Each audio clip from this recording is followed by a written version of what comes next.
జై శ్రీరామ్ అందరికీ నమస్కారం. వెల్కమ్ టు న్యూస్ అఖండ.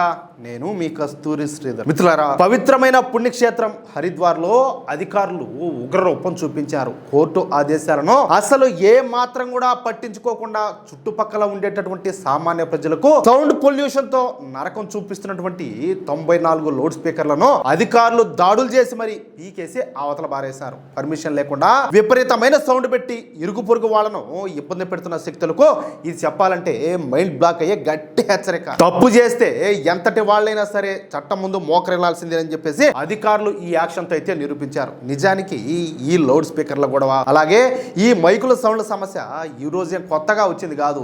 మన దేశంలో చాలా కాలంగా ఇళ్ళు, ఆసుపత్రులు, అలాగే స్కూళ్ళు ఉన్న చోట కూడా నియమాలను పక్కన పెట్టి పెద్ద పెద్ద శబ్దాలతో మైకులు పెట్టడం కొంతమందికి ఒక అలవాటుగా మారిపోయింది. అదేమయ్యా అంటే అంతే వాళ్ళ ఇష్టారాజ్యం. ఇక్కడ ఉండే పార్టీలు ఏంటంటే వాళ్ళ ఓట్ల కోసం ఇంకంతా కాంప్రమైజ్ అయిపోయినట్టు నోరు మూసుకు గమ్మునుంటారు. చట్టాలా గిట్టాలా, కోర్టులు ఇచ్చేవరకు ఆర్డర్లు ఇచ్చాం కూడా వాటిని కూడా పెద్దగా పట్టించుకోరు. పోలీసులు కూడా సరే ప్రజలే గమనం ఉండారు, ఇంకా మాకు ఎందుకు లేని చెప్పేసి వాళ్ళు పోలీసులు అట్టే సైలెంట్గా ఉంటారు. ఇంకా వీళ్ళు ఏంటంటే వీళ్ళ ఇష్ట ప్రకారం రెచ్చిపోతూ ఉంటారు. నిద్రలేస్తే సమస్యలు ఎదురవడం అది వేరు, ఆ సౌండ్ పొల్యూషన్ వేరు. అట్లా కాదు, మనం నిద్రపోతా ఉన్న సమయంలోనే ఇది మొదలవుతుంది ఈ సమస్య అనేది. ఓ దీని అమ్మనా ఉడికి అట్నే కాదు, నిద్రపోయే వాళ్ళు, పిల్లోళ్ళు, ముసలోళ్ళు, ఆఖరికి ఇంట్లో ఉండే కుక్కలతో కూడా ఎగిరిపడాలి అట్నే. ఆ మారొస్తాయి సౌండ్లు. ఏం చేయాలి? ఇంకా ఈ లౌడ్ స్పీకర్ల వల్ల వచ్చేటటువంటి సౌండ్ పొల్యూషన్ మనుషుల ఆరోగ్యానికే కాదు, ప్రాణాలు కూడా ఎంత ప్రమాదకరమో సైన్స్ కూడా గట్టిగా చెబుతుంది. ఈ విపరీతమైనటువంటి శబ్దాల వల్ల గుండె జబ్బులు రావడం, నిద్ర లేకపోవడం, మానసిక ఒత్తిడి పెరిగిపోవడం లాంటి దారుణమైన సమస్యలన్నీ కూడా వస్తాయి. ఈ సౌండ్ పొల్యూషన్ ను అరికట్టడానికి మన కోర్టులన్నీ కూడా ఎన్నో ఏళ్లుగా స్పష్టమైన కఠినమైన తీర్పులన్నీ కూడా ఇస్తానే ఉన్నాయి. చెప్పా కదా, మనం ఇప్పుడు మనోళ్ళంతా కూడా మనకి ఎందుకు లేని చెప్పేసి గమ్మున ఉంటారు. వాళ్ళ ఇష్ట ప్రకారం వాళ్ళు పెట్టేటి వాళ్ళు పెడతా ఉంటారు. ఇంకా ప్రజలు గమ్ముండారు, నాయకులు గమ్ముండారు, మనకేమీ లేని చెప్పేసి పోలీసు వాళ్ళు కూడా సైలెంట్ గా ఉంటారు. ఇప్పుడు కోర్టు తీర్పుల్లో అందరూ సరిగ్గా పాటిస్తా ఉంటే ఈ సమస్యలు అనేవి ఏవి కూడా ఉండవు. ఇక్కడ ఇంకో సమస్య ఉండదు. అంత మాత్రం కనుక వాళ్ళ జనాభా ఎక్కువ ఉండి మన జనాభా తక్కువ ఉండి మన గుడి దగ్గర లేకపోతే మన ఇంట్లో నుంచి ఏదైనా ఇట్లాంటి భక్తి పాటలు పెట్టాం అనుకో, అమ్మ వాళ్ళకి యాళ్ళేని అభ్యంతరాలని కూడా వచ్చేస్తాయి. అప్పుడే వచ్చి దాడులు చేయడం, అవి పీకేయడం, ఇట్లాంటి అంతా కూడా గోల చేస్తూ ఉంటారు. మన దేశంలో ఇలాంటి సంఘటనలు అయితే లెక్కలేనని జరిగినాయి. పాకిస్తాన్ లో కావచ్చు, లేదా బంగ్లాదేశ్ లో కావచ్చు, ఏడైనా గుడి ఉంటే ఇదే మరి మైకి పెట్టండి చూద్దాం, పెట్టనేస్తారేమో, పెట్టనేరు. ఎందుకంటే అట్లుంటది కథ. సుప్రీంకోర్టుతో పాటు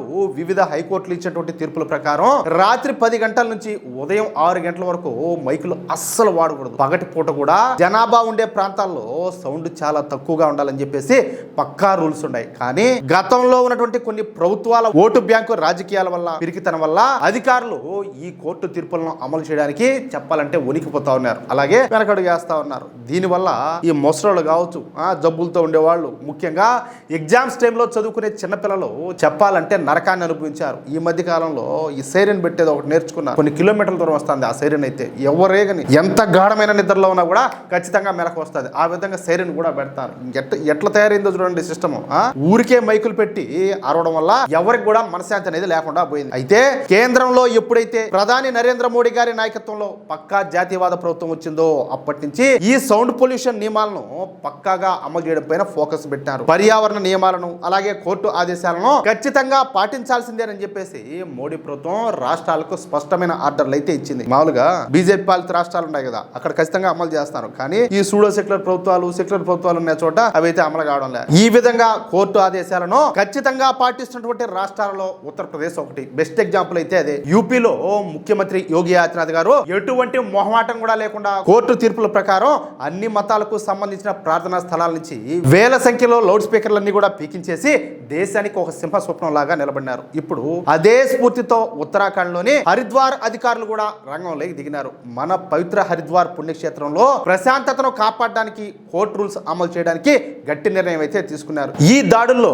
కేవలం మైకులు పీకేయడమే కాదు, రూల్స్ బ్రేక్ చేసిన వాళ్లకు భారీగా జరిమానాలు కూడా వేసి వీర బాధుడు బాదుతారు. చట్టాన్ని గౌరవించకుండా పక్క వాళ్ళ ప్రశాంతతను పాడు చేసేటటువంటి దిక్కుమాలిన జిహాదీ బుద్ధులను ఇక పైన సాగరిచ్చేది లేదని చెప్పేసి అధికారులు స్పష్టం చేశారు. మన సంస్కృతిని, అలాగే శాంతి భద్రతలను గౌరవించేటటువంటి ప్రతి ఒక్కరు కూడా ఈ నిర్ణయాన్ని అయితే మెచ్చుకుంటున్నారు. ఎవరి పద్ధతుల ప్రకారం వాళ్ళంతా కూడా పూజలు, ప్రార్థనలు చేసుకోవాలి తప్ప పక్క వాళ్లకు తలనొప్పి తెప్పించే విధంగా మైకులు పెడతామంటే ఎట్టి పరిస్థితుల్లో కూడా కుదరదని, ఒకవేళ పెడితే పీకి పక్కన పడేస్తామని ఈ యాక్షన్తో క్లియర్ అయిపోయింది. రాబోయే రోజుల్లో కూడా ఎవరైనా సరే చట్టాన్ని చేతుల్లోకి తీసుకుని మతం పేరుతోనో మరో పేరుతోనో ప్రజలను ఇబ్బంది పెట్టాలని చెప్పి చూస్తే వాళ్ళకు మాత్రం పట్ట పగల చుక్కలు కనపడడం ఖాయం. చట్టం ముందు అందరూ సమానమే అనేటటువంటి గట్టి నిర్ణయంతో బీజేపీ ప్రభుత్వాలు ముందుకు పోతున్నాయి. కాబట్టి ఇకనైనా సరే ఇలాంటి శక్తులు అన్ని కూడా మూసుకొని మర్యాదగా ఖచ్చితంగా రూల్స్ పాటిస్తే వాళ్ళకే మంచిది. అది విషయం. అయితే మిత్రులారా, ఈ న్యూస్ కనుక మీకు నచ్చినట్లయితే వెంటనే ఈ వీడియోని లైక్ చేసి